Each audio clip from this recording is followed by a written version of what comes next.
दोस्तों, आज की अपनी इस वीडियो में हम आप लोगों को एक ऐसे मुस्लिम हुक्मरान के बारे में बताने वाले हैं जिसने अपनी काबिलियत के दम पर हमारी इस दुनिया में एक बहुत बड़ी सल्तनत कायम किया था। दोस्तों, मैं बात कर रहा हूं तैमूर वंश के संस्थापक यानी अमीर तैमूर की, जिन्होंने अपनी काबिलियत के दम पर हमारी इस दुनिया में एक बहुत बड़ी सल्तनत कायम कर दिया था और उसकी काबिलियत के सामने उस दौर में बड़ी से बड़ी सल्तनतें भी नहीं टिक पा रही थीं। तो दोस्तों, इतने काबिल और होशियार सुल्तान को इतिहासकारों के मुताबिक एक लुटेरे की नज़र से क्यों देखा जाता है और इस सुल्तान को लाखों लोगों का कातिल क्यों बताया जाता है, तो चलिए आज की अपनी इस वीडियो में हम समझने की कोशिश करते हैं कि अमीर तैमूर की पूरी ज़िंदगी कैसी गुजरी थी। तो दोस्तों, तैमूर लंग, जिसे हम अमीर तैमूर के नाम से भी जानते हैं, उसका जन्म 8 अप्रैल 1336 ईस्वी को एक मुस्लिम घराने में हुआ था। अमीर तैमूर अपने बचपन के दिनों से ही बहुत काबिल और बहुत होशियार था और कुदरत ने उसे एक खूबसूरत जिस्म के साथ साथ लंबा कद दिया था। लेकिन दोस्तों, अमीर तैमूर अपने बचपन के दिनों में ही अपने एक पैर से लंगड़ा कर चला करता था, जिसके कारण उसका नाम तैमूर लंग के नाम से फेमस हो गया। और दोस्तों, अमीर तैमूर जब अपनी जवानी की दहलीज पर पहुंचा तो उसने भी सिकंदर और चंगेज़ खान की तरह पूरी दुनिया को फतह करना चाहा। दोस्तों, क्योंकि अमीर तैमूर चंगेज़ खान से मुतासिर होते हुए पूरी दुनिया जीतना चाहता था, इसलिए उसने भी वही तरीका आजमाया जिस तरीके से चंगेज़ खान किया करता था, यानी फतह किए हुए शहरों को लूट लेना और वहाँ के लोगों को बंदी बना लेना या उन्हें कत्ल कर देना। और 1369 में समरकंद के मंगोल शासक के मर जाने के बाद अमीर तैमूर ने समरकंद की गद्दी पर कब्जा कर लिया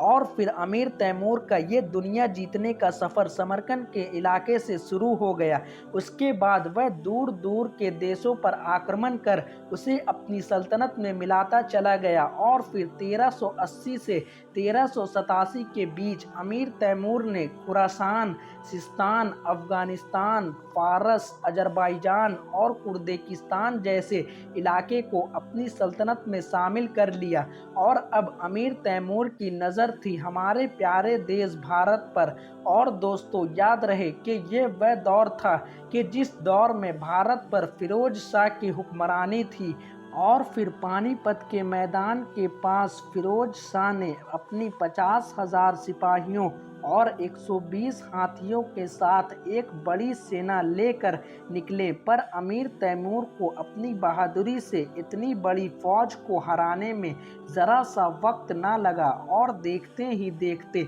अमीर तैमूर ने भारत देश पर अपनी कब्जा कर लिया और फिर भारत में अमीर तैमूर ने लाखों लोगों का कत्ल किया और भारत को लूट कर अपने साथ भारत के सारे खजानों को ले गया। और दोस्तों, भारत को जीतने के बाद अब मध्य एशिया पर अमीर तैमूर का राज हुआ करता था और उस वक्त सभी लोग अमीर तैमूर के जुल्म सितम से परेशान हो गए थे और उस वक्त सभी लोगों को अब सिर्फ एक ही सल्तनत पर विश्वास था कि ये हमें इस अमीर तैमूर से ज़रूर बचा लेंगे, और वह थी सल्तनत उस्मानिया, जो उस वक्त यूरोप के इलाके पर फतेह हासिल कर रही थी। और जब अमीर तैमूर ने सल्तनत उस्मानिया की बढ़ते हुए देखा तो अमीर तैमूर अब सीधे सल्तनत उस्मानिया को हराने निकल गया। और दोस्तों, एक तरफ सल्तनत उस्मानिया के सुल्तान बायजीद को जब ये मालूम हुआ कि अमीर तैमूर उनकी सल्तनत की तरफ बढ़ रहा है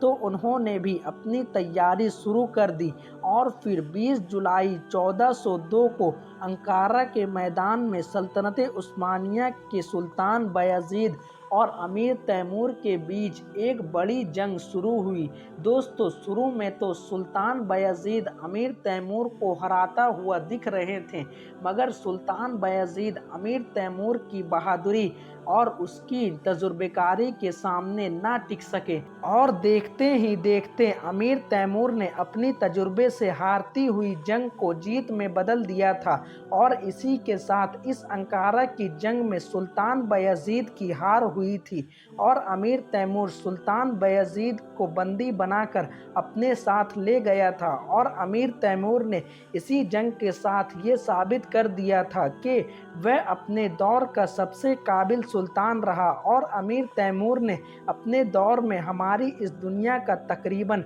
17 लाख स्क्वायर किलोमीटर का इलाका फतह किया था, जो यकीनन एक बहुत बड़ा एरिया होता है। और ये एरिया फतह करने के बाद अब अमीर तैमूर की नज़र थी चाइना के साम्राज्य पर, लेकिन किस्मत ने इस बार अमीर तैमूर का साथ ना दिया और जब अमीर तैमूर चाइना को फतह करने की तैयारी कर रहे थे तो उन्हें सिर्फ एक नॉर्मल सा ज़ुकाम हुआ और इस ज़ुकाम ने अमीर तैमूर की जान ले ली। दोस्तों, बहुत से इतिहासकार इस अमीर तैमूर की जालिम बादशाह के तौर पर देखते हैं, क्योंकि अमीर तैमूर ने लाखों लोगों का कत्ल किया था, लेकिन कुछ इतिहासकार इस अमीर तैमूर को एक अच्छे सुल्तान के तौर पर भी देखते हैं, क्योंकि अमीर तैमूर ने हमारी इस दुनिया पर एक बड़े इलाके पर इस्लाम धर्म को फैला दिया था। लेकिन इस बात में कोई शक नहीं है कि